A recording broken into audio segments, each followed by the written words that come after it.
First സെമ്മിലെ core paper ആയിട്ടുള്ള introduction to സോഷ്യോളജിയുടെ നമ്മുടെ last ബ്ലോക്കാണ് നമ്മൾ ഡിസ്കസ് ചെയ്യുന്നത്. അപ്പോൾ ലാസ്റ്റ് ബ്ലോക്കിലെ സെക്കൻഡ് യൂണിറ്റ് ആണ് നമ്മൾ ഇന്ന് ഡിസ്കസ് ചെയ്യുന്നത്. അപ്പോൾ ഈ സെക്കൻഡ് യൂണിറ്റ് നമ്മൾ പ്രധാനമായിട്ടും ഡിസ്കസ് ചെയ്യുന്നത് സോഷ്യൽ ചേഞ്ച് ആണ്. നമ്മൾ ഫസ്റ്റ് യൂണിറ്റിൽ സോഷ്യൽ ചേഞ്ച് എന്താണെന്ന് നമ്മൾ പഠിച്ചു. അപ്പോൾ ഇന്ന് നമ്മൾ ഡിസ്കസ് ചെയ്യുന്നത് സോഷ്യൽ ചേഞ്ചുമായിട്ട് ബന്ധപ്പെട്ടിട്ടുള്ള തിയറീസുമാണ്, അല്ലെങ്കിൽ തിയറിറ്റിക്കൽ പെർസ്പെക്റ്റീവ്സ് ആണ് ഇന്നത്തെ ക്ലാസ്സിൽ നമ്മൾ ഡിസ്കസ് ചെയ്യുക. അപ്പോൾ ഇതിൽ നമ്മൾ പ്രധാനമായിട്ടും ഡിസ്കസ് ചെയ്യുന്ന ആദ്യത്തെ തിയറി എന്ന് പറയുന്നത് ഇവല്യൂഷണറി തിയറിയാണ്, അതായത് പരിണാമ സിദ്ധാന്തം. അപ്പോൾ പരിണാമ സിദ്ധാന്തം എന്ന് പറയുന്നത് നമ്മൾ സ്വാഭാവികമായിട്ട് ചിന്തിക്കുന്ന ആരാണ്? ഡാർവിന്റെ പരിണാമ സിദ്ധാന്തം. അതേ സിദ്ധാന്തത്തിനെ കുറച്ചുകൂടി സാമൂഹ്യപരമായിട്ട് ചിന്തിക്കുന്നു എന്നുള്ളതാണ് സോഷ്യോളജിയെ സംബന്ധിച്ചിടത്തോളം. അപ്പോൾ നമ്മൾ ഡാർവിന്റെ പരിണാമ സിദ്ധാന്തം പറയുന്നത് എങ്ങനെയാണ്? ഇന്ന് കാണുന്ന ലോകം അല്ലെങ്കിൽ ജീവജാലങ്ങളുടെ പരിണാമത്തെക്കുറിച്ച്, രൂപഘടനയിലും മറ്റും എപ്രകാരമാണ് മാറ്റങ്ങൾ ഉണ്ടായി വന്നത് എന്നുള്ളതാണ് ഡാർവിൻ തിയറി പറയുന്നത്. അപ്പൊ അത്തരത്തിൽ തന്നെയാണ് സോഷ്യോളജിസ്റ്റുകളും പറയുന്നത്. എന്താണ്? സമൂഹം എന്ന് പറയുന്നത് നിരവധി ഘട്ടങ്ങളിലൂടെ പരിണമിച്ചു വന്നതാണ് ഇന്ന് കാണുന്ന സമൂഹം എന്നാണ് സോഷ്യോളജിസ്റ്റുകൾ അഭിപ്രായപ്പെടുന്നത്. അപ്പൊ സോഷ്യോളജിസ്റ്റുകളുടെ അഭിപ്രായത്തിൽ സമൂഹം എന്ന് പറയുന്നത് ലളിതമായിട്ടുള്ള ഘടനയിൽ നിന്നും സങ്കീർണമായ ഘടനയിലേക്ക് മാറ്റങ്ങൾക്ക് വിധേയമായി എന്നാണ് പറയുന്നത്. അതായത് സിമ്പിൾ ടു കോംപ്ലക്സ് ഫോമിലേക്ക് സമൂഹം മാറ്റപ്പെട്ടു, അല്ലെങ്കിൽ താരതമ്യേന ഓരോ ഘട്ടങ്ങളിലൂടെ കാലക്രമേണ വളർന്നു വന്നതാണ് ഇന്ന് കാണുന്ന സമൂഹം അല്ലെങ്കിൽ സമൂഹം എന്ന് സോഷ്യോളജിസ്റ്റുകൾ അഭിപ്രായപ്പെടുന്നു. അപ്പൊ സോഷ്യോളജിസ്റ്റിന്റെ അഭിപ്രായങ്ങൾ ഡാർവിന്റെ പരിണാമ സിദ്ധാന്തവുമായിട്ട് സാമ്യത പുലർത്തുന്നു എന്നുള്ളത് കൊണ്ടാണ് നമ്മൾ സാമൂഹ്യ മാറ്റത്തില് ഇവല്യൂഷണറി തിയറിയുടെ പ്രാധാന്യം. അപ്പൊ നമ്മള് സോഷ്യോളജിസ്റ്റുകളുടെ അഭിപ്രായത്തിൽ എന്താണ്? ഡാർവിൻ എങ്ങനെയാണോ ജീവജാലങ്ങളുടെ അല്ലെങ്കിൽ ജീവന്റെ പരിണാമത്തെ കുറിച്ച് പഠിച്ചിട്ടുള്ളത്, ആ രീതിയിൽ തന്നെയാണ് സോഷ്യോളജിസ്റ്റുകൾ സമൂഹത്തിന്റെ വളർച്ചയെ പരിശോധിക്കുന്നത്. അപ്പൊ ഇതിൽ പ്രധാനമായിട്ട് നമ്മൾ പറയുന്നത് എന്താണ്? പ്രധാനമായിട്ട് ഡിസ്കസ് ചെയ്യുന്നത് നമ്മൾ ആദ്യം ഡിസ്കസ് ചെയ്യുന്നത് ഹെർബർട്ട് സ്പെൻസർ ആണ്. ഹെർബർട്ട് സ്പെൻസർ അദ്ദേഹത്തിന്റെ പഠനം നമ്മൾ നേരത്തെ ക്ലാസ്സിൽ നമ്മൾ പറഞ്ഞിരുന്നു, ഓർഗാനിക് അനാലജി എന്ന് പറയുന്നത്. അപ്പോൾ അദ്ദേഹം എന്താണ്? ജീവിയുമായിട്ട് സമൂഹത്തെ സാമ്യപ്പെടുത്തി പഠിക്കുകയും ജീവഘടന എങ്ങനെയാണോ അത്തരത്തിൽ തന്നെയാണ് സമൂഹഘടനയും അതിന്റെ പ്രവർത്തനവും എന്ന ആശയമാണ് അദ്ദേഹം മുന്നോട്ട് വെച്ചത്. അപ്പൊ അദ്ദേഹം പ്രധാനമായിട്ടും ഡാർവിന്റെ സർവൈവൽ ഓഫ് ദ ഫിറ്റസ്റ്റ് എന്ന് പറയുന്ന പ്രിൻസിപ്പിളിനെയാണ് ഫോളോ ചെയ്തുകൊണ്ടാണ് അദ്ദേഹം സമൂഹത്തെ കുറിച്ച് പഠിക്കുന്നത്. അപ്പൊ അദ്ദേഹത്തിന്റെ അഭിപ്രായത്തിൽ സാമൂഹ്യ പരിണാമം എന്ന് പറയുന്നത് ഗ്രാജുവലി നടക്കുന്ന ഒരു പ്രോസസ്സാണ്. അതായത് കാലക്രമേണ നടന്നു വന്നിട്ടുള്ള ഒരു പ്രോസസ്സാണ്. അതായത് കാലങ്ങൾക്ക് വിധേയമാക്കപ്പെട്ടുകൊണ്ട് ധാരാളം സമയം എടുത്തുകൊണ്ടാണ് സമൂഹത്തിന്റെ പരിണാമം അല്ലെങ്കിൽ ഇന്ന് കാണുന്ന ഒരു സമൂഹത്തിന്റെ വളർച്ച എന്ന് പറയുന്നതിന് ഒരുപാട് ഘട്ടങ്ങൾ ഉണ്ടായിരുന്നു എന്ന് അദ്ദേഹം മുന്നോട്ട് വയ്ക്കുന്നു. അപ്പൊ അദ്ദേഹത്തിന്റെ അഭിപ്രായത്തിൽ സമൂഹം എന്ന് പറയുന്നത്, അല്ലെങ്കിൽ പ്രാകൃത സമൂഹം എന്ന് പറയുന്നത് മിലിറ്ററി സൊസൈറ്റിയിൽ നിന്നും ഇന്ന് കാണുന്ന സൊസൈറ്റിയെ അദ്ദേഹം ഇൻഡസ്ട്രിയൽ സൊസൈറ്റി എന്ന് വിളിക്കുന്നത്. അപ്പോൾ സമൂഹം എന്ന് പറയുന്നത് ഗ്രാജുവലി മിലിറ്ററി സൊസൈറ്റിയിൽ നിന്നും ഇൻഡസ്ട്രിയൽ സൊസൈറ്റിയിലേക്കുള്ള പരിണാമമാണ് സൊസൈറ്റിക്ക് അല്ലെങ്കിൽ സമൂഹത്തിന് ഉണ്ടായിരിക്കുന്നത് എന്നാണ് അദ്ദേഹം പ്രധാനമായിട്ട് പറയുന്നത്. അപ്പൊ അദ്ദേഹം പ്രധാനമായിട്ട് വെസ്റ്റേൺ കൺട്രീസിന്റെ അല്ലെങ്കിൽ യൂറോപ്യൻ സമൂഹത്തിലുണ്ടായിട്ടുള്ള മാറ്റങ്ങളെയാണ് അദ്ദേഹം കൂടുതലായിട്ട് പ്രാധാന്യം നൽകി പഠിക്കുന്നത്.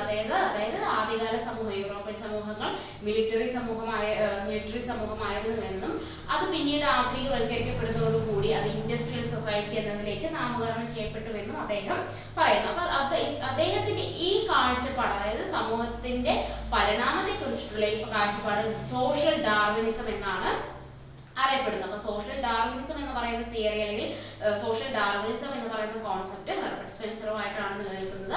അദ്ദേഹം മുന്നോട്ട് വെച്ചിട്ടുള്ള കാഴ്ചപ്പാടാണ് സോഷ്യൽ ഡാർവിനിസം എന്ന് പറയുന്നത്. അപ്പോൾ സോഷ്യൽ ഡാർവിനിസത്തിൽ പറയുന്നത് എന്താണ്? നമ്മളെ ഡാർവിൻ മുന്നോട്ട് വയ്ക്കുന്ന പരിണാമ സിദ്ധാന്തത്തിൽ എങ്ങനെയാണ് ജീവഘടനയിൽ മാറ്റങ്ങൾക്ക് വിധേയമായിക്കൊണ്ട് പുതിയ രൂപങ്ങൾ ഉണ്ടായിട്ടുള്ളത്. അതുപോലെ സമൂഹം എന്ന് പറയുന്നത് ഒരു പ്രൈമറി സൊസൈറ്റിയിൽ നിന്നും ഇൻഡസ്ട്രിയൽ സൊസൈറ്റിയിലേക്ക് വളർന്നു വന്നു എന്ന് പറയുന്ന സിദ്ധാന്തമാണ് സോഷ്യൽ ഡാർവിനിസം അല്ലെങ്കിൽ ഹെർബർട്ട്സ് മുന്നോട്ട് വയ്ക്കുന്ന ഇവല്യൂഷണറിയുടെ പെർസ്പെക്റ്റീവ്, ഒന്നാമത്തെ പെർസ്പെക്റ്റീവ്. ഇത് നമ്മൾ ഇത് കൂടാതെ തന്നെ ആ കാലഘട്ടങ്ങളിൽ ആദ്യകാലത്തിലുള്ള സോഷ്യോളജിസ്റ്റുകളെല്ലാം തന്നെ ഇത്തരത്തിലൊരു ഇവല്യൂഷൻ കോൺസെപ്റ്റിനെ അല്ലെങ്കിൽ ഡാർവിന്റെ ഇവല്യൂഷൻ കോൺസെപ്റ്റിനെ പിന്താങ്ങിയിരുന്നു. അപ്പോൾ അത്തരത്തിൽ പരിശോധിക്കുമ്പോൾ നമ്മുടെ സോഷ്യോളജിയുടെ ഫാദർ ആയിട്ടുള്ള അഗസ്റ്റ് കോംപ്റ്റെയുടെ അഭിപ്രായവും ഇത്തരത്തിൽ തന്നെയാണ്. അദ്ദേഹവും സൊസൈറ്റിയുടെ പരിണാമത്തെ അല്ലെങ്കിൽ ഡാർവിന്റെ പരിണാമഘട്ടത്തെയും അദ്ദേഹം അനുകൂലിക്കുന്നു. അദ്ദേഹത്തിന്റെ അഭിപ്രായത്തിൽ സമൂഹത്തിലുണ്ടാകുന്ന മാറ്റങ്ങൾ അല്ലെങ്കിൽ സമൂഹത്തിലുണ്ടായിട്ടുള്ള മാറ്റങ്ങളെല്ലാം തന്നെ പോസിറ്റീവ് ആയിട്ടുള്ള കാര്യങ്ങളാണെന്നും അത് പുതിയൊരു തലങ്ങളിലേക്ക് മനുഷ്യനെ എത്തിക്കുന്നു എന്നും അദ്ദേഹം വാദിച്ചു. അതായത് അദ്ദേഹത്തിന്റെ അഭിപ്രായത്തിൽ സാമൂഹ്യ മാറ്റങ്ങൾ ഉണ്ടാകുന്നതെല്ലാം തന്നെ പോസിറ്റീവായിട്ടുള്ള കാര്യങ്ങൾ കൊണ്ടാണെന്നും അല്ലെങ്കിൽ പോസിറ്റീവായിട്ടുള്ള കാര്യങ്ങൾക്ക് കാരണമാകുന്നുവെന്നും അത് പുതിയൊരു തലങ്ങൾ സൃഷ്ടിക്കുന്നു, മനുഷ്യരാശിയുടെ പുതിയൊരു തലത്തെ അല്ലെങ്കിൽ പുതിയൊരു സമൂഹത്തെ നിർമ്മിക്കുന്നതിനും കാരണമാകുന്നു എന്നുള്ളതാണ് അഗസ്റ്റ് കോംപ്റ്റെ മുന്നോട്ട് വയ്ക്കുന്ന പ്രധാനമായിട്ടുള്ള ആശയം. അപ്പൊ അദ്ദേഹത്തിന്റെ ഹൈപ്പോത്തിസിസ് എന്ന് പറയുന്നത് അല്ലെങ്കിൽ അഗസ്റ്റ് കോംപ്റ്റെ മുന്നോട്ട് വയ്ക്കുന്ന പ്രധാനമായിട്ടുള്ള ആശയം എന്ന് പറയുന്നത് എന്താണ്? സമൂഹം എന്ന് പറയുന്നത് ഒരു യൂണിലിയർ ആയിട്ടുള്ള, അതായത് ഒരേ ദിശയിലൂടെയുള്ള പരിണാമങ്ങൾക്ക് വിധേയമായിട്ടുണ്ടെന്നും ആ പരിണാമം അല്ലെങ്കിൽ ആ മാറ്റം പരിണാമത്തിലൂടെയുള്ള മാറ്റം എന്ന് പറയുന്നത് എല്ലായ്പ്പോഴും ഒരു പോസിറ്റീവ് ആയിട്ടുള്ള റിസൾട്ട് ആണ് നൽകിയിട്ടുള്ളതെന്നും ആ പോസിറ്റീവ് ആയിട്ടുള്ള ഘടകങ്ങൾ പുതിയൊരു തുടക്കത്തിന് കാരണമാകുകയും ചെയ്തു എന്ന് അഗസ്റ്റ് കോംപ്റ്റെ മുന്നോട്ട് വയ്ക്കുന്നു. അടുത്തായിട്ട് നമ്മൾ ഡിസ്കസ് ചെയ്യുന്നതാണ് എമിലി ദുർക്കെയ്ം. എമിലി ദുർക്കെയ്മിന്റെ അഭിപ്രായത്തിൽ എന്താണ്? മോറൽ ഡെൻസിറ്റി ആണ് സമൂഹത്തിനെ പരിണാമത്തിലേക്ക് നയിക്കുന്നത് എന്ന് പറയും. ധാർമ്മികതകളാണ് സമൂഹത്തിന്റെ പരിണാമങ്ങൾക്ക് കാരണമായിട്ടുള്ളത് എന്ന് എമിലി ദുർക്കെയ്ം മുന്നോട്ട് വയ്ക്കുന്ന പ്രസ്താവന പ്രകാരമാണ്. അദ്ദേഹം ഇവല്യൂഷണറി തിയറിയെ പിന്താങ്ങുന്നു. അദ്ദേഹത്തിന്റെ അഭിപ്രായത്തിൽ എന്താണ്? നമ്മുടെ ധാർമ്മികതയാണ് സമൂഹത്തിന്റെ ധാർമ്മികതയിൽ ഉണ്ടാകുന്ന സാന്ദ്രത അല്ലെങ്കിൽ മുന്നേറ്റമാണ് ഇതിലുണ്ടാകുന്ന ധാർമ്മികതകളാണ്, മോറൽ ഡെൻസിറ്റീസ് ആണ് അല്ലെങ്കിൽ മോറൽസ് ആണ് എന്ത് ചെയ്യുന്നുണ്ട്? സമൂഹത്തെ പരിണാമത്തിലേക്ക് നയിക്കുന്നത് എന്ന് എമിലി ദുർക്കെയ്ം അഭിപ്രായപ്പെടുന്നു. ഇനി അദ്ദേഹത്തിന്റെ അഭിപ്രായത്തിൽ തന്നെ അദ്ദേഹം പ്രധാനമായിട്ടും സൊസൈറ്റിയെ രണ്ട് ഘട്ടങ്ങളായിട്ടാണ് വിളിക്കുന്നത്. ഒന്ന് മെക്കാനിക്കൽ സൊസൈറ്റി എന്നും ഓർഗാനിക് സൊസൈറ്റി എന്നും.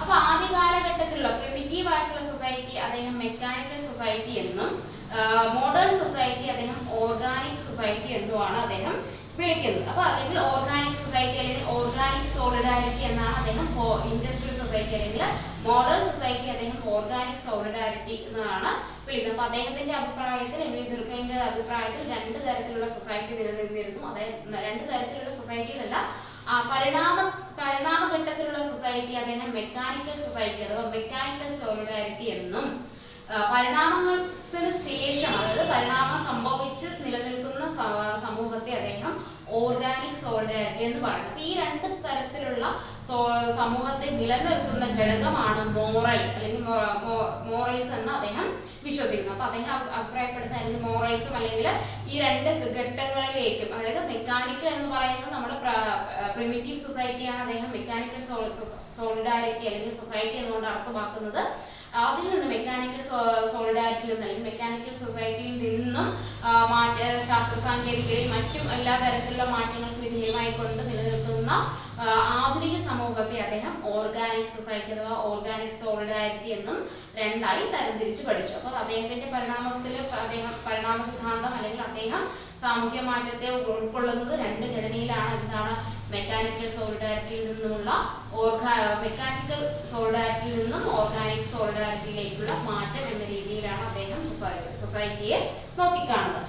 അടുത്ത് നമ്മൾ ഡിസ്കസ് ചെയ്യുമ്പോൾ അടുത്തായിട്ട് നമ്മൾ പറയുന്നത് പക്ഷേ ചില തിയറിസ്റ്റുകളുടെ അഭിപ്രായത്തിൽ, ചില സൈദ്ധാന്തികർ അല്ലെങ്കിൽ ചിന്തകരുടെ അഭിപ്രായത്തിൽ സൊസൈറ്റിക്ക് ഒരു യൂണിലിയർ ആയിട്ടുള്ള മാറ്റമല്ല നടന്നിട്ടുള്ളത്. അതായത് ഒരേ ഗതിയിലുള്ള ഒരേ ദിശയിലുള്ള മാറ്റമല്ല ഉണ്ടാവുന്നത് അവർ വാദിക്കുന്നുണ്ട്. പക്ഷെ അതേസമയം തന്നെ അവർ പറയുന്നുണ്ട് തന്നെ യൂണിലിയർ ആയിട്ടുള്ള മാറ്റങ്ങളാണ് സൊസൈറ്റിയിൽ യൂണിലിയർ ആയിട്ടുള്ള അല്ലെങ്കിൽ ഒരു കൃത്യമായിട്ടുള്ള ഒരേ വേ ഓഫ് ലൈനിലാണ്, സിംഗിൾ ലൈനിലാണ് സമൂഹ മാറ്റം വിധേയമായിട്ടുണ്ടെങ്കിലും അത് പല ഡയറക്ഷനിലൂടെയാണ് ആ സിംഗിൾ ലൈനിലേക്ക് എത്തിച്ചേർന്നിട്ടുള്ളത്. അതായത് സാമൂഹികപരമായിട്ടുള്ള മാറ്റം ഒരേ ദിശയിലാണ് ഉണ്ടായിട്ടുള്ളത് എങ്കിലും ആ ഒരേ ദിശയിലേക്ക് നയിക്കുന്നതിനായിട്ട് നിരവധി ഡയറക്ഷനിലൂടെ വ്യത്യസ്ത ഘടകങ്ങളിലൂടെയാണ് ഒരേ ദിശയിലേക്ക് എത്തിപ്പെട്ടിട്ടുള്ളതുമാണെന്നാണ് പ്രധാനമായിട്ട് ഇവല്യൂഷണറി തിയറിസ്റ്റുകൾ, ഇവല്യൂഷണറി തിയറിയെ പിന്താങ്ങുന്ന സോഷ്യോളജിസ്റ്റുകൾ അഭിപ്രായപ്പെടുന്നത്. അപ്പോൾ അവരുടെ അഭിപ്രായത്തിൽ എന്താണ്?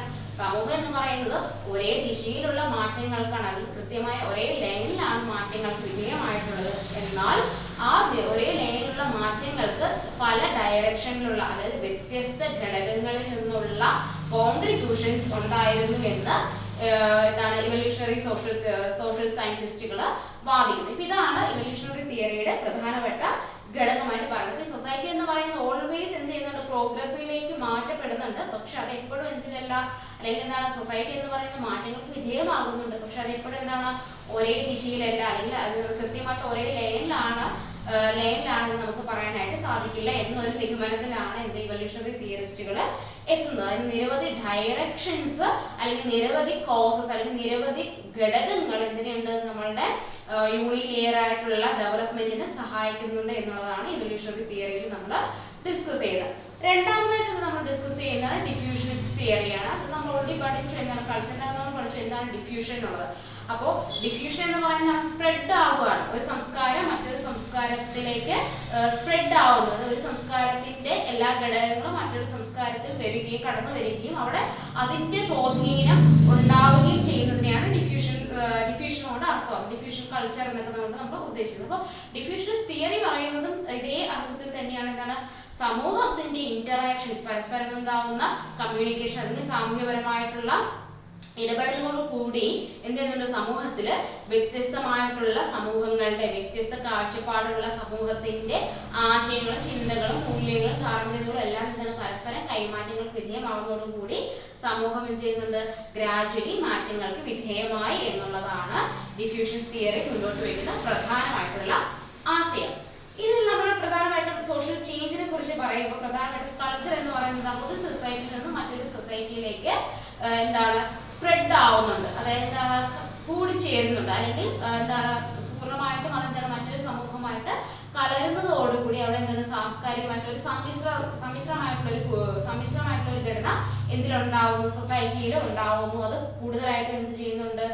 പുതിയൊരു പ്രോഗ്രസീവ് അല്ലെങ്കിൽ പുതിയൊരു മാറ്റത്തിന് കാരണമായി എന്നുള്ളതാണ് ഡിഫ്യൂഷൻ തിയറി കൊണ്ട് അർത്ഥമാകുന്നത്. ഡിഫ്യൂഷൻ തിയറി എന്ന് പറയുന്നതാണ് ഒരു സമൂഹം മറ്റൊരു സമൂഹവുമായിട്ട് ഇന്ററാക്ഷനിൽ വരുന്നതോടുകൂടി ആ സമൂഹത്തിന്റെ പല ഘടകങ്ങളും സാമൂഹ്യപരമായിട്ടുള്ള രാഷ്ട്രീയപരവും സാംസ്കാരികമായിട്ടുള്ള എല്ലാ ഘടകങ്ങളും, അതായത് കൾച്ചറൽ ആസ്പെക്റ്റുകളെല്ലാം, കൾച്ചറൽ ഫാക്ടേഴ്സ് എല്ലാം തന്നെ എന്തിലുണ്ട്? മറ്റൊരു സമൂഹത്തിലേക്ക് കടന്നു വരികയും അത് സമൂഹത്തിന്റെ മാറ്റങ്ങൾക്ക് വിധേയമാക്കുന്നതിന് കാരണമാകുന്നുണ്ട്. പക്ഷെ ഇത് ഗ്രാജുവലി ആണ് നടത്തപ്പെട്ടിട്ടുള്ളത് എന്ന് വാദിക്കുന്ന സിദ്ധാന്തമാണ് ഡിഫ്യൂഷൻസ് തിയറി എന്ന് പറയുന്നത്. മൂന്നാമതായിട്ട് നമ്മൾ ഡിസ്കസ് ചെയ്യുന്നതാണ് ലീനിയർ തിയറി. ലീനിയർ തിയറി പ്രധാനമായിട്ടും കൺസിഡർ ചെയ്യുന്നത് സൊസൈറ്റി എന്ന് പറയുന്നത് ഗ്രാജുവലി വളർന്നു വന്നിട്ടുള്ള അല്ലെങ്കിൽ പരിണാമങ്ങൾക്ക് വിധേയമായിട്ടുള്ള ഒന്നാണ് എന്ന് ലീനിയർ തിയറി പ്രധാനമായിട്ടും മുന്നോട്ട് വെക്കുന്ന ആശയം ഇതാണ്. സൊസൈറ്റി എന്ന് പറയുന്നത് കൃത്യമായിട്ടുള്ള കാലവും സമയവും എടുത്തുകൊണ്ട് പരിണാമങ്ങൾക്ക് വിധേയമായിക്കൊണ്ടാണ് വികാസം പ്രാപിച്ചിട്ടുള്ളത് എന്നുള്ള ആശയത്തെ ലീനിയർ തിയറിയും മുന്നോട്ട് വെക്കുന്നു, അല്ലെങ്കിൽ ആശയത്തെ ലീനിയർ തിയറിയും പിന്താങ്ങുന്നു. അപ്പോൾ ഈ തിയറിയുടെ അല്ലെങ്കിൽ ഈ സമൂഹത്തിന്റെ മാറ്റം എന്ന് പറയുന്നത് ഒരു സീക്വൻഷ്യൽ വേയിലാണ് എന്നുള്ളതാണ് ലീനിയർ തിയറി മുന്നോട്ട് വയ്ക്കുന്ന പ്രധാന ആശയം. അതായത് ഒരു സിംഗിൾ വേയിലാണ് അല്ലെങ്കിൽ നമ്മൾ കൃത്യമായിട്ടുള്ള ഒരു സീക്വൻസിലൂടെയാണ് അത് കടന്നു വരുന്നത് എന്നുള്ളതാണ് ലീനിയർ തിയറി പ്രധാനമായിട്ടും മുന്നോട്ട് വയ്ക്കുന്നത്. അപ്പോൾ ഇത് പ്രകാരം രണ്ട് തരത്തിലുള്ള കാര്യങ്ങളാണ് ഇവിടെ നമ്മൾ ഡിസ്കസ് ചെയ്യുന്നത്. ഒന്ന് പറയുന്നത് സൊസൈറ്റി എന്ന് പറയുന്നത് ഗ്രാജുവലി മാറ്റങ്ങൾക്ക് വിധേയമായെന്നുള്ളതും, രണ്ടാമതായിട്ട് നമ്മൾ പറയുന്നത് അതൊരു പ്രോഗ്രസീവായിട്ടുള്ള രീതിയിൽ, അതായത് പ്രോഗ്രസീവായിട്ടുള്ള അല്ലെങ്കിൽ ഒരു ഇംപ്രൂവ്മെന്റിലേക്കൂടെയാണ് കടന്നു വന്നതെന്നുള്ളതാണ് ഇവിടെ പ്രധാനമായിട്ടും നമ്മൾ ഓർക്കേണ്ട രണ്ട് പോയിന്റുകൾ. അതായത് സമൂഹം എന്ന് പറയുന്നത് ഗ്രാജുവൽ ഡെവലപ്മെന്റിലൂടെ അല്ലെങ്കിൽ കൃത്യമായ ഒരു സീക്വൻഷ്യൽ വേയിലൂടെ മാത്രമാണ് ഡെവലപ്മെന്റിലേക്ക് അല്ലെങ്കിൽ മാറ്റത്തിന് വിധേയമായിട്ടുള്ളതെന്നും അത് ഗ്രാജുവലി അല്ലെങ്കിൽ അതിൻ്റെ ഒരു ഇംപ്രൂവ്മെന്റ് പുരോഗതി എന്ന രീതിയിൽ നമുക്ക് ഇതിനെ പരിഗണിക്കാം എന്നുള്ളതാണ് പ്രധാനമായിട്ട് പറയുന്നത്. ഇനി നമ്മൾ ഇവിടെ ഡിസ്കസ് ചെയ്യുന്നത് ഈ ഒരു കാലഘട്ടത്തിൽ ലീനിയർ തിയറിയുടെ പഠനത്തിന്റെ ആരംഭം എന്നൊക്കെ പറയുന്നത് കൃത്യമായിട്ട് എന്താണ് യൂറോപ്പിൽ നിന്നാണ് ഉണ്ടാകുന്നത്. അപ്പോൾ യൂറോപ്യൻ ആന്ത്രോപോളജിസ്റ്റുകൾ പ്രധാനമായിട്ടും അവരുടെ സമൂഹത്തെ കമ്പയർ ചെയ്തുകൊണ്ടാണ് ലീനിയർ തിയറി മുന്നോട്ട് വെക്കുന്നത്. അതായത് പ്രധാനമായിട്ടും അവർ ചെയ്യുന്നത് അവരുടെ ആദ്യകാല സമൂഹത്തെ, അതായത് പ്രിമിറ്റീവ് സൊസൈറ്റി, അതായത് ആദ്യകാലഘട്ടങ്ങളിൽ നമ്മൾ 19ാം നൂറ്റാണ്ടിലൊക്കെ ഉണ്ടായിരുന്ന സമൂഹത്തിലെ ജനങ്ങളെ അല്ലെങ്കിൽ സമൂഹത്തെ അവർ പ്രിമിറ്റീവ് എന്നാണ് വിളിച്ചിരുന്നത്. പ്രിമിറ്റീവ് പീപ്പിൾ എന്നാണ് വിളിക്കുന്നത്. അപ്പോൾ ആ പ്രിമിറ്റീവ് കാലഘട്ടത്തിലുള്ള ആളുകളുടെ അല്ലെങ്കിൽ സമൂഹം എന്ന് പറയുന്നത് സ്റ്റാറ്റിക് ആയിരുന്നു. അത് മാറ്റങ്ങൾക്ക് വിധേയമൊന്നുമാകാതെ സ്ഥായിയായിട്ടുള്ള ഒരു സ്വഭാവം വെച്ച് പുലർത്തുന്ന ഒന്നായിരുന്നു എന്നാണ് ആന്ത്രോപോളജിസ്റ്റുകൾ കണ്ടെത്തുന്നത്. അപ്പോൾ അവർ പറയുന്നത് ആ സൊസൈറ്റി പ്രിമിറ്റീവ് എന്ന് പേര് നൽകിയിട്ടുള്ള പ്രിമിറ്റീവ് സൊസൈറ്റി എന്ന് പറയുന്നത് മാറ്റങ്ങൾക്കൊന്നും വിധേയമാകാതെ അല്ലെങ്കിൽ വളരെ സ്റ്റാറ്റിക് ആയിട്ട് നിലനിൽക്കുന്ന ഒരു സമൂഹമായിരുന്നുവെന്നും അത് മാറ്റങ്ങളെ ഒന്നും തന്നെ ഉൾക്കൊള്ളാതെ നിലനിൽക്കുന്നു എന്നുമാണ് ആന്ത്രോപോളജിസ്റ്റുകൾ മുന്നോട്ട് വെക്കുന്നത്. അപ്പൊ ഈ പ്രിമിറ്റീവ് സൊസൈറ്റിയെ തന്നെ അവർ ചെയ്യുന്നുണ്ട്. പ്രിമിറ്റീവ് സൊസൈറ്റിയിൽ നിന്നുകൊണ്ട് അല്ലെങ്കിൽ ആന്ത്രോപോളജിസ്റ്റുകൾ തന്നെ അവരുടെ പ്രിമിറ്റീവ് സൊസൈറ്റിയും ആധുനിക സമൂഹത്തെയും തമ്മിൽ കമ്പയർ ചെയ്തുകൊണ്ടാണ് പഠനങ്ങൾ നടത്തിയത്. അപ്പൊ അതിൽ നിന്ന് അവരുടെ പുരോഗമനം സംഭവിച്ചിട്ടുള്ള അല്ലെങ്കിൽ മാറ്റങ്ങൾക്ക് വിധേയമായിട്ടുള്ള സമൂഹത്തെയും അവരുടെ പ്രാകൃത സമൂഹത്തെ, അതായത് പൂർവികമായിട്ടുള്ള നിലനിന്നിട്ടുള്ള സമൂഹത്തെയും ഒരേ സമൂഹത്തെ തന്നെ രണ്ട് ഘട്ടങ്ങളിലായിട്ട് പഠനത്തിന് വിധേയമാക്കി അല്ലെങ്കിൽ പഠനം നടത്തി എന്നുള്ളതാണ് ഇതിന്റെ പ്രത്യേകത. അപ്പൊ ഇതിൽ ആദ്യ കാലഘട്ടത്തിലുള്ള സമൂഹത്തെ പ്രിമിറ്റീവ് എന്നും അതിനുശേഷം മാറ്റങ്ങൾക്ക് വിധേയമാക്കപ്പെട്ടുകൊണ്ടുവന്ന അല്ലെങ്കിൽ മാറ്റങ്ങൾക്ക് വിധേയമാക്കപ്പെട്ട പുതിയൊരു സമൂഹം മാറ്റങ്ങൾക്ക് വിധേയമായിക്കൊണ്ട് പുതിയൊരു സമൂഹം നിലനിൽക്കുകയും ചെയ്യുന്നു. അപ്പൊ ആ പുതിയ സമൂഹത്തെ അവർ സിവിലൈസ്ഡ് അല്ലെങ്കിൽ സിവിലൈസേഷൻ എന്നും വിളിച്ചു. അതായത് ആദ്യകാല സമൂഹത്തെ പ്രിമിറ്റീവ് പീപ്പിൾ ആയിട്ടും, അതായത് പ്രിമിറ്റീവ് പീപ്പിൾ എന്ന് പറയുന്നത് മാറ്റങ്ങളൊന്നും ഇല്ലാത്ത ഒരു സ്റ്റാറ്റിക് ആയിട്ടുള്ള പ്രോഗ്രസീവ് ഒന്നും തന്നെ ഉണ്ടാവാത്ത ഒരു സമൂഹമായിട്ടും ഈ പ്രോഗ്രസീവും അല്ലെങ്കിൽ ചേഞ്ചിങ് അല്ലെങ്കിൽ പ്രോസസ്സിലൂടെ എല്ലാം കടന്നു വന്നിട്ടുള്ള ആളുകളെ അല്ലെങ്കിൽ ആ സമൂഹത്തെ അദ്ദേഹം അല്ലെങ്കിൽ ആന്ത്രോപോളജിസ്റ്റുകൾ, യൂറോപ്യൻ ആന്ത്രോപോളജിസ്റ്റുകൾ ആ കാലഘട്ടത്തിൽ ലീനിയർ തിയറിയെ മുന്നോട്ട് വെക്കുന്ന ചിന്തകരെല്ലാം തന്നെ എന്താണ് ഈ ഒരു മാറ്റങ്ങൾക്ക് പ്രോഗ്രസീവ് ആയിട്ടുള്ള ഒരു സൊസൈറ്റിയെ സിവിലൈസേഷൻ എന്നും വിളിച്ചു. അപ്പൊ ഇതിൽ നമ്മൾ പ്രധാനമായിട്ടും ഡിസ്കസ് ചെയ്യുന്നത് LH മോർഗൻ എന്ന് പറയുന്ന തിങ്കറെയാണ്. അപ്പൊ LH മോർഗന്റെ അഭിപ്രായത്തിൽ പ്രധാനമായിട്ടും യൂറോപ്യൻ സൊസൈറ്റി പ്രധാനമായിട്ടും 3 ഘട്ടങ്ങളിലൂടെയാണ് അല്ലെങ്കിൽ 3 സ്റ്റേജസിലൂടെയാണ് കടന്നു വന്നത് എന്നാണ് അദ്ദേഹം പറയുന്നത്. 1 സാവേജറി, ബാർബറിസം, 3 സിവിലൈസേഷൻ. അപ്പോൾ 3 ഘട്ടങ്ങളിലൂടെയാണ് യൂറോപ്യൻ സമൂഹം വളർച്ച പ്രാപിച്ചത് അല്ലെങ്കിൽ വികാസം അല്ലെങ്കിൽ മാറ്റങ്ങൾക്ക് വിധേയമായിട്ടുള്ളത് ഈ 3 കാലഘട്ടങ്ങളിലൂടെയാണ് എന്നാണ് LH മോർഗൻ അഭിപ്രായപ്പെടുന്നത്. ഇനി നമ്മൾ ഈ ഒരു ഘട്ടത്തിൽ പ്രധാനമായും ഡിസ്കസ് ചെയ്യേണ്ട മറ്റൊരു സോഷ്യോളജിസ്റ്റ് അല്ലെങ്കിൽ വളരെ പ്രോമിനന്റ് ആയിട്ടുള്ള ഒരു ഐഡിയാസ് മുന്നോട്ട് വെച്ച ഒരു വ്യക്തിയാണ് അഗസ്റ്റ് കോംറ്റെ. അപ്പോൾ അഗസ്റ്റ് കോംറ്റെ നമുക്ക് ലീനിയർ തിയറിയിലാണ് കൂടുതലായിട്ട് അദ്ദേഹത്തിന്റെ കോൺട്രിബ്യൂഷൻ വരുന്നത്. അപ്പോൾ അദ്ദേഹം പ്രധാനമായിട്ടും മനുഷ്യന്റെ സമൂഹത്തിന്റെ അല്ലെങ്കിൽ മനുഷ്യന്റെ പരിണാമത്തെ പ്രധാനമായിട്ട് അദ്ദേഹം 3 സ്റ്റേജസിലൂടെയാണ് അല്ലെങ്കിൽ മനുഷ്യന്റെ സമൂഹത്തിന്റെ ഡെവലപ്മെന്റ് 3 സ്റ്റേജസിലൂടെ അദ്ദേഹം ചൂണ്ടിക്കാണിക്കുന്നു. അല്ലെങ്കിൽ മനുഷ്യ പരിണാമത്തെ അല്ലെങ്കിൽ സാമൂഹിക പരിണാമത്തെ അദ്ദേഹം 3 കാലഘട്ടങ്ങളിലൂടെയാണ് പറയുന്നത്. 1 theological stage, 2 metaphysical stage, 3 positivism. അപ്പൊ ഈ 3 ഘട്ടങ്ങളിലൂടെയാണ് സമൂഹ മാറ്റങ്ങൾക്ക് വിധേയമായിട്ടുണ്ട് എന്ന് ആർഗ്യൂ ചെയ്യുന്ന തിയറിയാണ് theory of the law of 3 stages എന്നാണ് അദ്ദേഹത്തിന്റെ വാദം. അല്ലെങ്കിൽ അദ്ദേഹം മുന്നോട്ട് വെക്കുന്ന ഈ ആശയം മുന്നോട്ട് വെക്കുന്ന തിയറിയാണ് the three law of stages എന്ന് പറയുന്നത്. 3 ലോ ഓഫ് സ്റ്റേജസ് എന്ന് പറയുന്നത്. അപ്പൊ ഇതിൽ പ്രധാനമായിട്ടും മനുഷ്യന്റെ അല്ലെങ്കിൽ സമൂഹത്തിന്റെ പരിണാമത്തെ, മനുഷ്യന്റെ ചിന്തയിലും വിശ്വാസത്തിലും ജീവിത രീതിയിലും വന്നിട്ടുള്ള മാറ്റങ്ങളെ കുറിച്ച് ഓരോ ഘട്ടത്തിലും കൃത്യമായിട്ട് പരാമർശിക്കുന്നുണ്ട്. അപ്പൊ ഇത്തരത്തിൽ കോംറ്റെയാണ് ലീനിയർ തിയറിയിൽ നമ്മൾ പ്രധാനമായിട്ട് പ്രോമിനന്റ് ആയിട്ട് പഠിക്കേണ്ട സോഷ്യോളജിസ്റ്റ്. അപ്പൊ അദ്ദേഹത്തിന്റെ 3 കാലഘട്ടങ്ങളെയും പറയുന്ന സമയത്ത് 3 പരിണാമ ഘട്ടങ്ങളെയും പഠിക്കുന്ന സമയത്ത് തിയോളജിക്കൽ ഘട്ടങ്ങളിൽ നമ്മൾ പൂർണ്ണമായിട്ടും പറയുന്നത് നമ്മുടെ അന്ധവിശ്വാസങ്ങളെയും സൂപ്പർ നാച്ചുറൽ പവേഴ്സിലും എല്ലാം ഉണ്ടായിരുന്ന വിശ്വാസമുള്ള മനുഷ്യരാശിയാണ് തിയോളജിക്കലിൽ പറയുന്നത്. മെറ്റാഫിസിക്കലിൽ പറയുന്നത് കുറച്ചുകൂടി ഐഡിയോളജിക്കൽ ആയിട്ടുള്ള, അതായത് അബ്സ്ട്രാക്ട് ലെവലിൽ ചിന്തിക്കുന്ന ആളുകളുടെ അല്ലെങ്കിൽ സമൂഹത്തെയാണ് മെറ്റാഫിസിക്കലിൽ പറയുന്നത്. പോസിറ്റീവിൽ പറയുന്നത് പോസിറ്റിവിസം എന്നുള്ള അർത്ഥമാക്കുന്നത് കുറച്ചുകൂടി സയന്റിഫിക് ആയിട്ട് ശാസ്ത്രത്തിന് കൂടുതൽ പ്രാധാന്യം കൊടുത്തുകൊണ്ടുള്ള സമൂഹത്തെയാണ് അദ്ദേഹം പോസിറ്റിവിസം അല്ലെങ്കിൽ പോസിറ്റിവിസ്റ്റിക് ആയിട്ടുള്ള സമൂഹം എന്നുകൊണ്ട് അർത്ഥമാക്കുന്നത്. അപ്പോൾ ഈ 3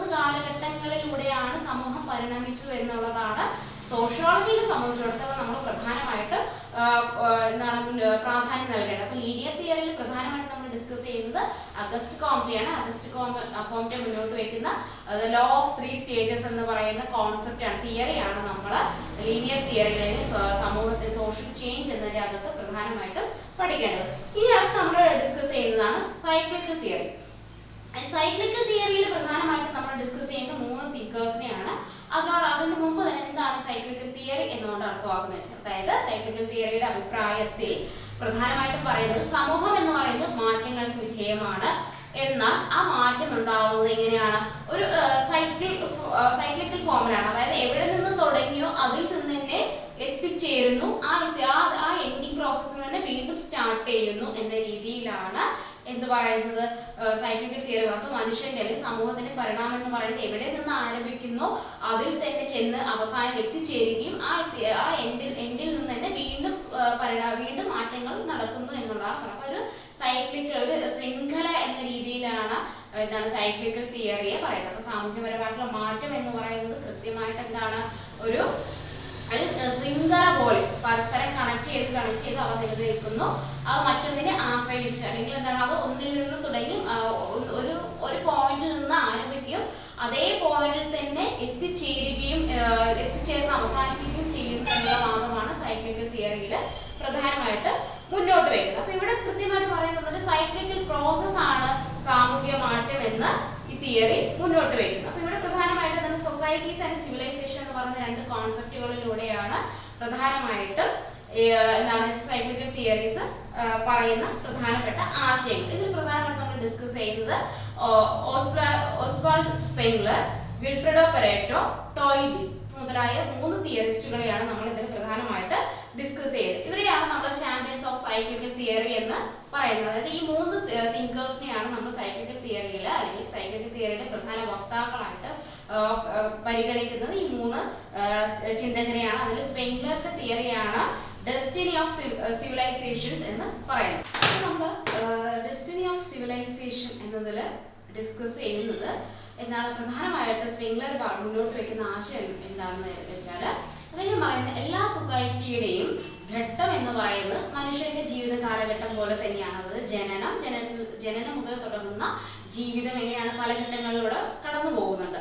അത് അവസാനം എന്താണ് മരണം എന്നൊരു ലാസ്റ്റ് സ്റ്റേജിലൂടെ ജീവിതത്തിൽ ഓരോ മനുഷ്യന്റെയും ജീവിതം അവസാനിക്കുകയും ചെയ്യുന്നു എന്ന് പറയുന്നത് പോലെ തന്നെയാണ് അദ്ദേഹം പറയുന്നത്.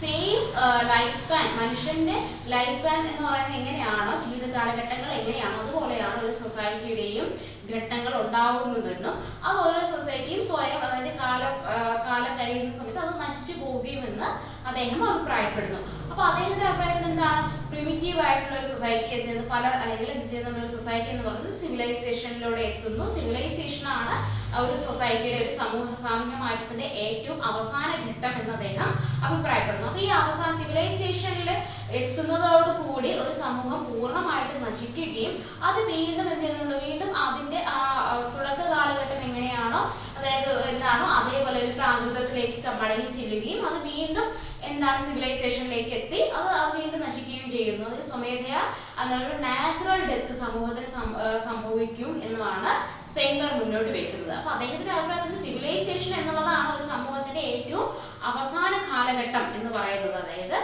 മരണം എന്ന് പറയുന്നത് അല്ലെങ്കിൽ വാർദ്ധക്യം എന്ന് പറയുന്നത് മനുഷ്യജീവന്റെ ഏറ്റവും അവസാന കാലഘട്ടമായിട്ട് നമ്മൾ പരിഗണിക്കുന്നത് പോലെ തന്നെ സമൂഹത്തിന്റെ ഏറ്റവും അവസാന കാലഘട്ടം എന്ന് പറയുന്നത് സിവിലൈസേഷൻ പീരീഡ് ആണെന്ന് സ്പെൻഗ്ലർ അഭിപ്രായപ്പെടുന്നു. അപ്പൊ അദ്ദേഹത്തിന്റെ അഭിപ്രായത്തിൽ സിവിലൈസേഷൻ എന്ന് പറയുന്ന ഒരു ഡിക്ലൈൻ ഫേസ് ആണെന്നും ആധുനിക സമൂഹങ്ങളെല്ലാം ആ സമൂഹത്തിന്റെ ഡിക്ലൈനിങ് ഫേസിലാണ് ഇപ്പോൾ എത്തി നിൽക്കുന്നു എന്നും അദ്ദേഹം അഭിപ്രായപ്പെടുന്നു. അപ്പൊ അദ്ദേഹത്തിന്റെ അഭിപ്രായത്തിൽ ഹിസ്റ്ററി എന്ന് പറയുന്നത് റിപ്പീറ്റ് ചെയ്യപ്പെടുകയും അത് വീണ്ടും പുനർജനിച്ച് അത് സ്വയം ഉയർത്തെഴുന്നേറ്റ് അത് വീണ്ടും അത് മുന്നോട്ട് പോവുകയും ചെയ്യുന്നു. അപ്പൊ ഇതൊരു സൈക്ലിക്കൽ പ്രോസസ്സിലൂടെ തന്നെ പോയിക്കൊണ്ടിരിക്കുന്നു എന്നാണ് പറയുന്നത്. അതായത് സമൂഹം എന്ന് പറയുന്നത് അതിന്റെ ആദ്യത്തെ പുരാതന സമൂഹം എങ്ങനെയാണോ അല്ലെങ്കിൽ ആ ഘട്ടങ്ങളിലൂടെ തന്നെ ജീവിക്കുകയും അല്ലെങ്കിൽ സമൂഹം ഉണ്ടാവുകയും അത് അതിന്റെ ഏറ്റവും പ്രോമിനന്റ് ആയിട്ടുള്ള അല്ലെങ്കിൽ ഏറ്റവും മികച്ച ഫേസ് ആയിട്ടുള്ള സിവിലൈസേഷനിൽ വന്ന് എത്തി നിൽക്കുകയും ആ സിവിലൈസേഷനിൽ നിന്ന് വീണ്ടും ഒരു ഡൗൺവേർഡ് ആയിട്ടുള്ള ഒരു മാറ്റമായിരിക്കും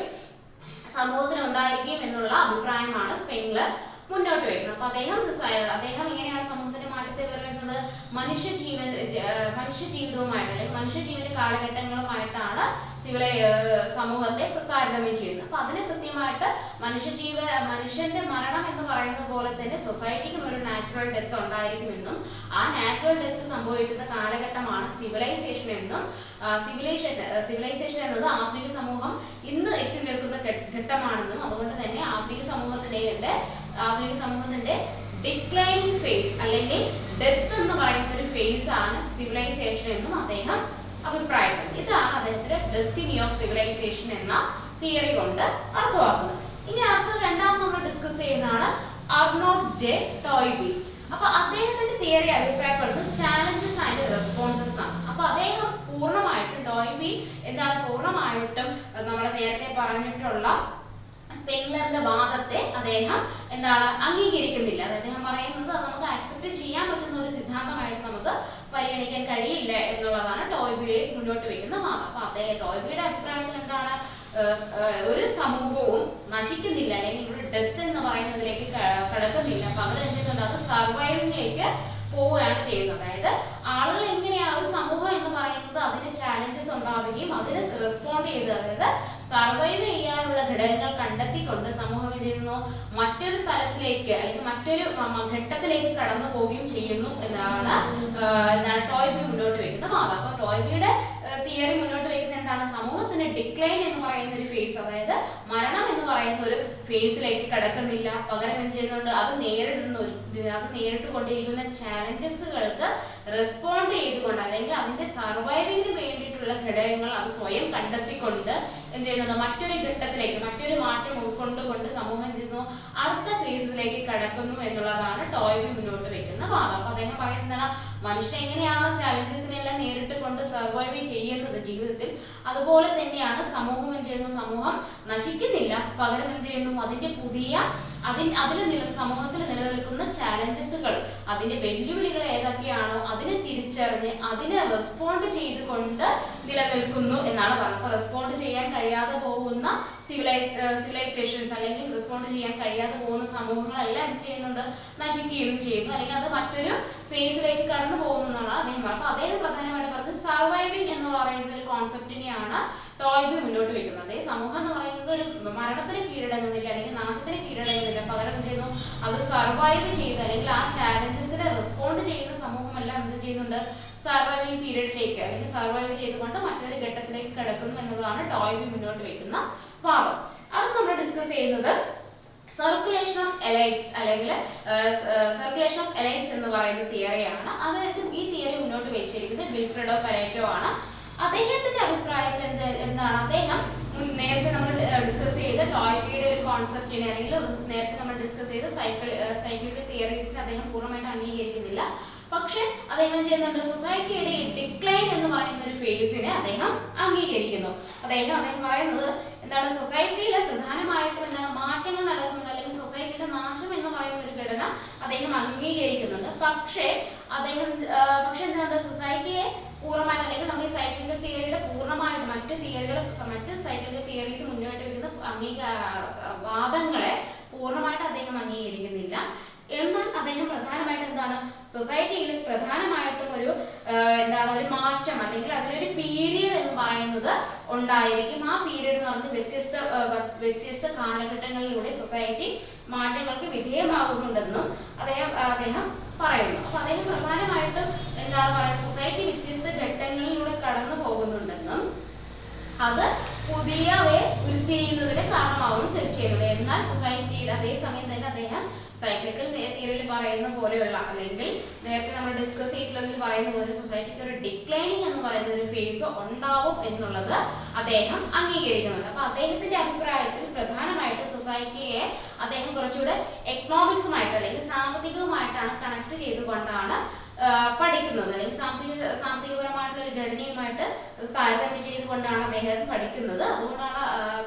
അപ്പൊ അദ്ദേഹത്തിന്റെ അഭിപ്രായത്തിൽ രണ്ട് തരത്തിലുള്ള ഗ്രൂപ്പുകളാണ് സമൂഹത്തിൽ നിലനിൽക്കുന്നത്. ഒന്ന് റെന്റയേഴ്സ് എന്ന് പറയുന്നതും രണ്ടാമത് സ്പെക്കുലേറ്റേഴ്സ് എന്ന് പറയുന്നത്. ഈ റെന്റയേഴ്സ് എന്ന് പറയുന്ന ഗ്രൂപ്പിനെ അദ്ദേഹം പരമ്പരാഗതമായിട്ടുള്ള ജീവിത രീതി പിന്തുടരുന്ന സമൂഹത്തെ റെന്റയേഴ്സ് എന്നും ആധുനിക പുരോഗമനം കൈവരിച്ച സമൂഹത്തെ അല്ലെങ്കിൽ മാറ്റങ്ങൾ പെട്ടെന്ന് ഉൾക്കൊള്ളുന്ന ഒരു സമൂഹത്തെ അദ്ദേഹം സ്പെക്കുലേറ്റേഴ്സ് എന്നും വിളിക്കുന്നു. അപ്പൊ അദ്ദേഹത്തിന്റെ അഭിപ്രായത്തിൽ രണ്ട് തരത്തിലുള്ള ക്ലാസുകൾ വർഗങ്ങളാണ് സമൂഹത്തിൽ ഉണ്ടാവുക. ഒന്ന് റെന്റയേഴ്സും രണ്ടാമത് സ്പെക്കുലേറ്റേഴ്സും. ഈ സ്പെക്കുലേറ്റേഴ്സ് എന്ന് പറയുന്നത് സ്വാഭാവികമായി ഈ സ്പെക്കുലേറ്റേഴ്സും റെന്റയേഴ്സും എന്ന് പറഞ്ഞ രണ്ട് വർഗങ്ങൾ എന്ത് ചെയ്യുന്നുണ്ട്, ഓൾട്ടർനേറ്റീവ് ആയിട്ടുള്ള ഒരു സമൂഹത്തെ മുന്നോട്ട് വെക്കുന്നു എന്നുള്ളതാണ് വിൽഫ്രെഡോ പരേറ്റോ പറയുന്ന ആശയവാദം. അതായത് അദ്ദേഹം പറയുന്നത് സമൂഹം എന്ന് പറയുന്ന ഒരു സൈക്ലിക്കൽ പ്രോസസ്സിലൂടെ അല്ലെങ്കിൽ കടന്നു പോകുന്നുണ്ട്, അല്ലെങ്കിൽ നാശത്തിലേക്ക് പോകുന്നുണ്ട്. പക്ഷെ അതെന്താ പറയുക, പ്രധാനമായിട്ടും അതിനെ ഡിപ്പെൻഡ് ചെയ്യുമ്പോൾ അതിന് ചെയ്യുന്ന മറ്റൊരു ഓൾട്ടർനേറ്റീവ് ആയിട്ടുള്ള ഒരു ഘടകത്തെ സൃഷ്ടിച്ചു കൊണ്ടായിരിക്കും നിലനിൽക്കുക. അതുകൊണ്ട് തന്നെ എന്താണ്, അതൊരു സൈക്ലിക് ആയിട്ടുള്ള ഒരു പ്രോസസ്സിലൂടെ തന്നെയാണ് സമൂഹം കടന്നു വരുന്നത് എന്നുള്ളതാണ് അദ്ദേഹം പറയുന്നത്. അതായത് ഒന്ന് മറ്റൊന്നിന് സബ്സ്റ്റിറ്റ്യൂട്ട് ചെയ്യുന്നതുകൊണ്ട് തന്നെ ആ ഒരു സർക്കിൾ എന്ന് പറയുന്നത്, സമൂഹത്തിന്റെ സർക്കിൾ എന്ന് പറയുന്നത്, സമൂഹത്തിന്റെ ശൃംഖല എന്ന് പറയുന്നത് കണ്ടിന്യൂസ് ആയിട്ട് മുന്നോട്ട് പോകുന്നു. അപ്പൊ അതേ സമയത്ത് എന്താണ്, ഒരു സമൂഹം നശിക്കുകയും മറ്റൊന്ന് അതിന് സബ്സ്റ്റിറ്റ്യൂട്ട് ചെയ്ത് വരികയും ചെയ്യുന്നുള്ള ഒരു വാദമാണ് വിൽഫ്രെഡോ പരേറ്റോ പറയുന്നത്. അപ്പൊ അദ്ദേഹത്തിന്റെ അഭിപ്രായത്തിൽ എല്ലാ ഇതിലും ഒരു ഈ ഓൾട്ടർനേറ്റീവ് ചാൻസസ് എന്ന് പറയുന്നത് അല്ലെങ്കിൽ ഓൾട്ടർനേറ്റീവ് ആയിട്ടുള്ള ഘടകം നിലനിൽക്കുന്നു എന്നുള്ളതാണ് പരേറ്റോ ചൂണ്ടിക്കാണിക്കുന്ന പ്രധാനമായിട്ടുള്ള ആശയം. അപ്പൊ അദ്ദേഹം പ്രധാനമായിട്ടും എക്കണോമിക്കൽ ആയിട്ടുള്ള ഒരു സ്ട്രക്ചറിനെ മുൻനിർത്തിയിട്ടാണ് പരേറ്റോ പറയുന്നത് സോഷ്യൽ ചേഞ്ചിനെ കുറിച്ച് അല്ലെങ്കിൽ സൊസൈറ്റിയുടെ മാറ്റത്തെ കുറിച്ച് അല്ലെങ്കിൽ ഒരു സൈക്ലിക്കൽ ആയിട്ടുള്ള ഒരു പ്രോസസ്സിനെ അദ്ദേഹം വാദിക്കുന്നത്. അപ്പൊ അദ്ദേഹത്തിന്റെ അഭിപ്രായത്തിൽ നമ്മൾ പറഞ്ഞ ഒരു ഓൾട്ടർനേറ്റീവ് ചാൻസസ് എപ്പോഴും നിലനിൽക്കുന്നു എന്നുള്ളതാണ് പറയുന്നത്. ഉദാഹരണം നമ്മൾ നേരത്തെ പറഞ്ഞ റെന്റയേഴ്സ് എന്ന് പറയുന്ന ഒരു ഗ്രൂപ്പിനെ സംബന്ധിച്ചിടത്തോളം അവർ കൺസർവേറ്റീവ് ആയിട്ടാണ്, അതായത് ട്രഡീഷണൽ ആയിട്ടുള്ള ഒരു ലിവിങ് രീതി മുന്നോട്ട് വെക്കുന്നത്, പരമ്പരാഗതമായിട്ടുള്ള ജീവിത രീതിയും മറ്റും കൈകാര്യം ചെയ്യുന്നവരെയാണ് റെന്റയേഴ്സ് എന്ന് പറയുന്നത്. അപ്പൊ ഈ റെന്റയേഴ്സ് എന്ന് പറയുന്ന സമൂഹം എന്നാണ് ഒരു ഫോർവേഡ് ആയിട്ടുള്ള കാര്യങ്ങൾ മുന്നോട്ട് വെക്കുന്നത്. അപ്പൊ അവിടെ എന്താണ്, അവിടെ നിലനിൽക്കുന്ന അവരുടെ പിന്താങ്ങുന്ന അല്ലെങ്കിൽ മുൻനിർത്തി പോകുന്ന കാര്യത്തിന് പകരം ഒരു സബ്സ്റ്റിറ്റ്യൂട്ട് ആയിട്ടുള്ള ഒരു ഘടകം വരുന്നു എന്നുള്ളതാണ്. അപ്പൊ അവർ എന്താണ് വളരെ കൺസർവേറ്റീവ് ആയിട്ടുള്ള ഒരു നേച്ചറുള്ള ഒരു വിഭാഗമാണ് റെന്റയേഴ്സ് എന്ന് പറയുന്നത്. അപ്പൊ അവരെ ഫോർവേഡ് ആയിട്ട് ചിന്തിക്കുകയോ അല്ലെങ്കിൽ അവരുടെ പ്രോഗ്രസീവ് ആയിട്ടുള്ള ഒരു മാറ്റം ഉണ്ടാക്കുകയോ ചെയ്യുമ്പോൾ സ്വാഭാവികമായിട്ട് നിലനിൽക്കുന്ന ഫാക്ടേഴ്സിന് എന്ത് സംഭവിക്കും, ഓൾട്ടർനേറ്റീവ് ആയിട്ടുള്ള ഒരു ഘടകം കടന്നു വരും. അതാണ് അദ്ദേഹം പറയുന്നത്. എന്താണ്, ഇത്തരത്തിൽ സ്പെക്കുലേറ്റേഴ്സിനും ഇത്തരത്തിലുള്ള ഒരു ഓൾട്ടർനേറ്റീവ് ചാൻസ് ഉണ്ടാകും. അതായത് ആധുനിക സമൂഹത്തിൽ നിലനിൽക്കുന്ന ഏതൊരു സാമ്പത്തിക ഘടനയ്ക്കോ അല്ലെങ്കിൽ സമൂഹത്തിന് തന്നെ സ്പെക്കുലേറ്റേഴ്സ് എന്ന് പറയുന്ന ഒരു രണ്ടാമത്തെ വിഭാഗത്തിന്, അതായത് കുറച്ചുകൂടി സിവിലൈസ്ഡ് ആയിട്ടുള്ള സമൂഹത്തെയാണ് പറയുന്നത്. അപ്പോൾ ഈ സ്പെക്കുലേറ്റേഴ്സ് എന്ന് പറയുന്ന സമൂഹത്തിനാണെങ്കിലും ഏതെങ്കിലും തരത്തിൽ ഇപ്പോൾ സ്പെക്കുലേറ്റേഴ്സ് നമ്മൾ അധികാര ഘടനയിൽ എടുക്കുകയാണെങ്കിൽ അവര് അഴിമതിയോ അല്ലെങ്കിൽ മറ്റു തരത്തിലുള്ള ഏതെങ്കിലും കുറ്റങ്ങളോ ചെയ്യുമ്പോൾ സ്വാഭാവികമായിട്ട് എന്ത് ചെയ്യുന്നുണ്ട്, അവരുടെ അധികാരം എന്ന് പറയുന്നത് നഷ്ടപ്പെടുകയും അതിന് പകരമായിട്ട് ആ അധികാര വ്യവസ്ഥയെ മേധാവിത്വത്തിലേക്ക് മറ്റൊരു വിഭാഗം കടന്നു വരികയും ചെയ്യുന്നു. അപ്പൊ എന്താണ്, സ്വാഭാവികമായിട്ട് എന്താണ്, പകരം വെക്കാൻ ഉണ്ടാവുന്ന ഒരു സ്ഥിതിഗതി എപ്പോഴുണ്ടാവും, സൊസൈറ്റിയിൽ ഉണ്ടാവും. അതിലൂടെയാണ് മാറ്റങ്ങൾ നടക്കുന്നത്. അപ്പൊ ഇത്തരത്തിൽ സൊസൈറ്റി എന്ന് പറയുന്ന ഒരു സൈക്ലിക്കൽ ആയിട്ടുള്ള ഒരു ഘടന അല്ലെങ്കിൽ സൈക്ലിക്കൽ ആയിട്ടുള്ള ഒരു പ്രോസസ്സിലൂടെ സമൂഹ മാറ്റങ്ങൾക്ക് വിധേയമാകുന്നുണ്ട് എന്നുള്ളതാണ് പരേറ്റോ പറയുന്നത്. അദ്ദേഹം പറയുന്നത് എന്താണ്, സമൂഹം എന്ന് പറയുന്നത് മാറ്റങ്ങൾക്ക് വിധേയമാണ്, അതൊരു സൈക്ലിക്കൽ പ്രോസസ്സിലൂടെ തന്നെയാണ് നടക്കുന്നത്. പക്ഷെ അവിടെ എന്തുണ്ടാവും, ഡിക്ലൈനിങ് എന്ന് പറയുന്ന ഒരു ഫേസ് ഏതെങ്കിലും ഒന്നിന് സംഭവിച്ചാൽ പോലും എന്താണ്, പൂർണ്ണമായിട്ട് അത് നശിക്കില്ല. പകരം എന്തുണ്ടാവും, അതിനൊരു ഓൾട്ടർനേറ്റീവ് ആയിട്ടുള്ള ഒരു ഘടകം ഉണ്ടായിരിക്കും എന്നുള്ളതാണ് പരേറ്റോ പറയുന്നത്. അപ്പൊ ഇത്രയും ഈ പറയുന്നതാണ് നമ്മൾ പ്രധാനമായിട്ട് ഡിസ്കസ് ചെയ്യുന്നത്, സോഷ്യൽ തിയറീസിൽ ഡിസ്കസ് ചെയ്യുന്നത്. ഇനി നമുക്ക് സാമൂഹികപരമായിട്ടുള്ള മാറ്റത്തെ പിന്താങ്ങുന്ന മറ്റ് തിയറീസ് ഉണ്ട്. കോൺഫ്ലിക്ട് തിയറി, ഫങ്ഷണൽ തിയറി എന്നുള്ളതെല്ലാം സാമൂഹ്യ മാറ്റത്തെ ഉൾക്കൊള്ളുന്നവയാണ്. അപ്പോൾ പ്രധാനമായിട്ട് നമ്മൾ ഡിസ്കസ് ചെയ്യുന്ന തിയറീസ് എന്ന് പറയുന്നത് ഡിഫ്യൂഷൻ തിയറി, സൈക്ലിക്കൽ തിയറി ആണ് നമ്മൾ ലീനിയർ തിയറി. ഇങ്ങനെ 3 തരത്തിലുള്ള തിയറീസ് ആണ് നമ്മൾ പ്രധാനമായിട്ട് ഡിസ്കസ് ചെയ്യുന്നത്. അപ്പൊ ഇത്രയും തിയറി, അതുപോലെ തന്നെ ഡിഫ്യൂഷനും നമ്മൾ ഡിസ്കസ് ചെയ്യുന്നത്. അപ്പൊ പ്രധാനമായിട്ട് നമ്മൾ സാമൂഹ്യപരമായ മാറ്റത്തെ മുന്നോട്ട് വെക്കുന്ന സിദ്ധാന്തങ്ങളാണ് നമ്മൾ ഇന്ന് ഈ ക്ലാസ്സിൽ ഡിസ്കസ് ചെയ്യുന്നത്. ഇനി അടുത്ത വീഡിയോയിൽ നമുക്ക് അടുത്ത യൂണിറ്റുമായിട്ട് വീണ്ടും കാണാം.